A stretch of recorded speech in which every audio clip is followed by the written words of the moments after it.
Well, the big night happens in Nevada. Nobody really knows what's going to happen. We have predictions flying in from all directions. One big question in all of this is, where are the women going? What is the women's vote doing, if anything, collectively?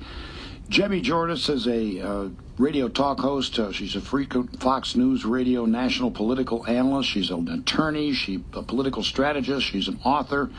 Her book and radio show are both called Ladies Can We Talk. I do have a link to that on our Facebook page. That's the facebook.com/The Patriot Detroit.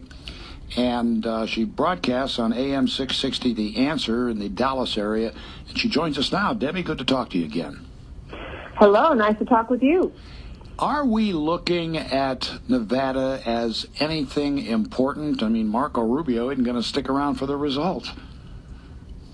You know, I think Nevada was a state that Marco Rubio held out some hope he could at least have a second-place win, and because he did spend some childhood time there, because his campaign keeps doing, kind of victory speeches when he comes in second or third. I think he was hopeful there, but it doesn't look, at least the most recent polling, doesn't look like he is going to get into that second-place slot he was hoping for.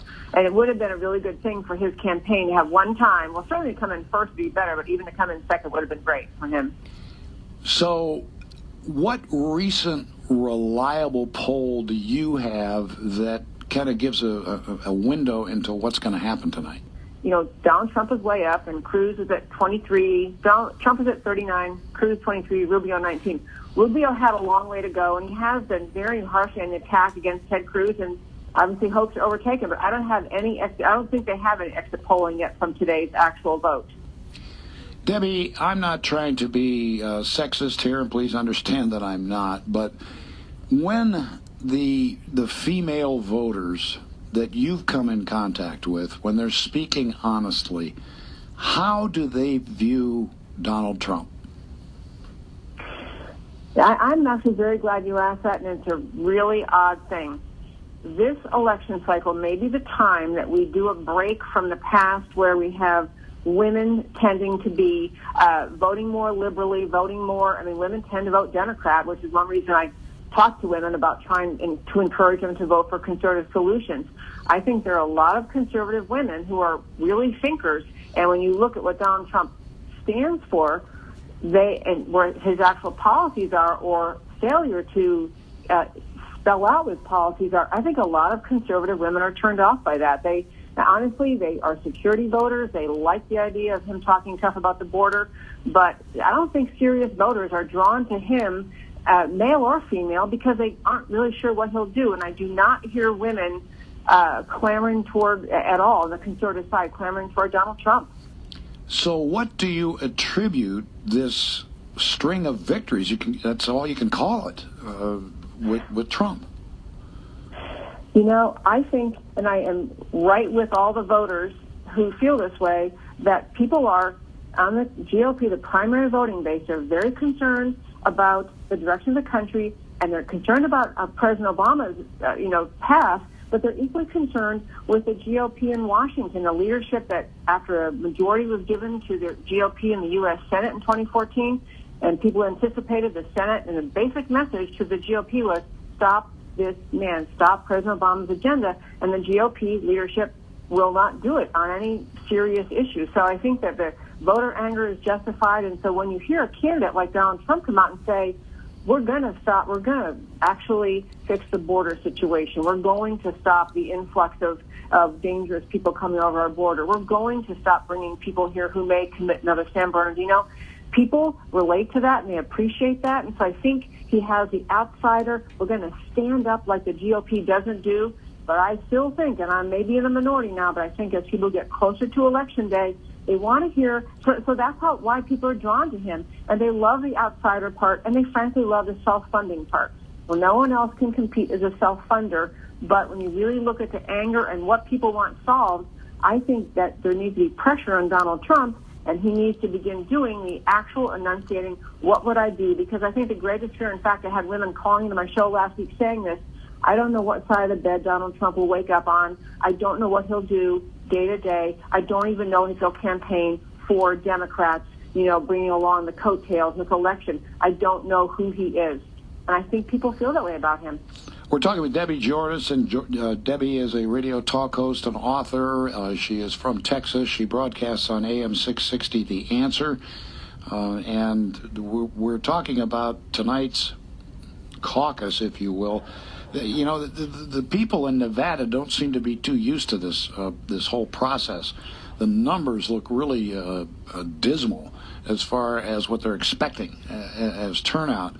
And yet, I look at a state like Nevada, and it is so diverse. You've got counties that are doing just fine. Their biggest county is falling apart financially, and they, amongst all the people, should have a reason to turn out, at least to find out what these guys are talking about.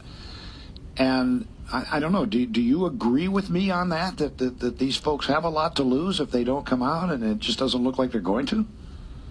Yes, I agree on both counts, and I agree with your thought that it's very odd. When the Democrat caucus happened in Nevada, their turnout was 1/3 lower than the turnout for the caucus in 2008. A lot of people stayed home on the Democrat side, and I don't know on that side, my thought was, people are not excited about either candidate in the Democrat side. There's just no one really.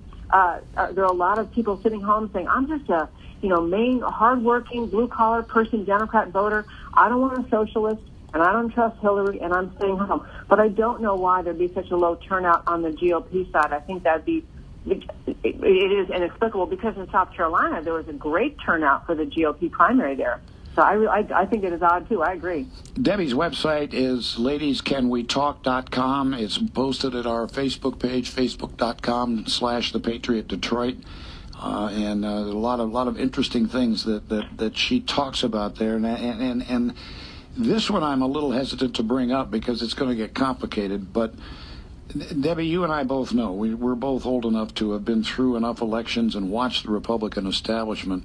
They're pretty darn powerful. When you add in the lobbyists, when you add in the U.S. Chamber of Commerce, when you add in the big companies that heavily donate to Democrats, but they also heavily donate to Republicans quietly, the establishment is a tough nut to crack. And with Jeb Bush now suspending his campaign, not ending it, suspending it, sitting back watching the group he couldn't break, the group he couldn't get into, what do you think the chances are of going to Cleveland and all of a sudden the establishment putting forth, with all the arguing that's going on and the yelling and the liar this and liar that, marching out once again this kind of well-known guy? Maybe he's too well-known, but at least we sort of know what he's going to do. What do you think the chances are that they're manipulating behind the scenes to make it to go their way? John, I am so glad you asked that question, and I think the odds are about 100% that they are trying to think of every path possible. And I will tell you, there's another commentator, Steve Deese, who came out with something today making this point that the GOP, or the RNC rather, does not want Donald Trump, and they will do a lot to stop him. And, there were rule changes at the end of the 2012 convention, which now are in place, which give the party a lot more power to manipulate things. And so I think that the GOP will take every step possible they can within the confines of their rules, and maybe even not following their rules, to have someone come out of that convention they view as more palatable. And they're talking about people like Mitt Romney or Jeb Bush, and maybe offering to Marco Rubio, who is the establishment guy who's still in the race, offer you the VP, and you can be part of the package.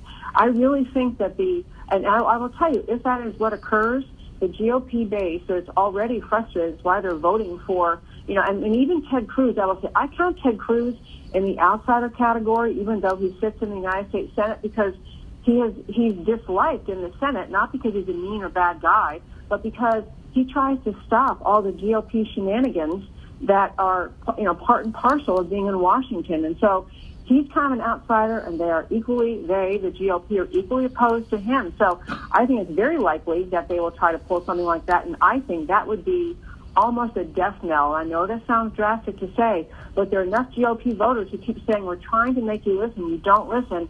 Don't pull this on us. But I'm sure that machinations are going on, and I think if they had any way to pull it off, they are not going to have Donald Trump be the nominee if they can help it. Okay, then that brings up the big question, and the one that I have yet to throw to my audience, and I'm going to do it as soon as you and I are finished. Does the RNC, the Republican National Committee, do they really want to win? Want to win the election in 2016? No, they put forth McCain, and McCain didn't stand a snowball's chance in Helsinki. He wasn't going to make it. Mitt Romney, the same thing. We knew for a fact the evangelicals were going to stay home, and that was the difference in the election. But they knew that going in. Do they want to win, or do they want to just be a part of the game any way they can? Wow. I will say this. I assume, when we talk about the RNC, we have the actual committee, the Reince Priebus that is the head of the RNC. I think that the RNC and the whole national committee, yes, I actually think they want to win, but only with a candidate that they can deal with. They can be the loyal opposition and fight like crazy against Hillary if she's a candidate. But yes, I think that they could get a candidate they found palatable. I do think they want to win. And I have to tell you something I think is so interesting, since you happen to mention both Mitt Romney and John McCain. The world of politics is so odd, but I think there are people in Washington, even today when I said, everyone knew when John McCain got nominated that he couldn't win. And with Romney, I really think people were just immediately worried. So I really don't, I think there are legitimate differences in viewpoints. I think the RNC types, they actually think this is what being Republican means. They have so lost their way, untethered to the basic ideas Republican Party. They think those kind of candidates are winners. They think Jeb Bush could be a winner. Or they think Marco Rubio could. I got to tell you, I mean, they have just lost a connection with the vast number, and I would say, even call it the majority of GOP primary voting, the primary voting base. All right. And so, yes, I think they want to win now. Okay. Now, this is my last question, and I'm backed up against the clock. My screener, call screener, and the guy who engineers the show is jumping up and down and screaming at me because I'm running over the clock. But here's the big question then. Is what they are doing so profitable and so full of this ego-bloating power that their real fear is not losing the election, but that somebody will get in and blow up what Ted Cruz calls the Washington cabal? Absolutely. I think that's 100% accurate. I think there's so much concern about Ted Cruz. Lots of establishment people would actually take Donald Trump over Ted Cruz because they know that Ted Cruz means he will get to Washington and shake things up from the White House. He does understand what the GOP is up to in Washington. He understands how the cronyism works in Washington, how the lobbyists, the Chamber of Commerce, prevent the Republicans from doing what they promise to their voters they will do. So, yes, I think that they like their power and their place in the Senate more than they like the values they say they stand for. Well, Debbie, we've said a lot in the short time we've been together. Let's get together tomorrow after things have happened and parse what we did today and see how we did. How about that? I look forward to it so very much. Thank you. Okay. It's always fun to talk to you. Thank you. Thank you.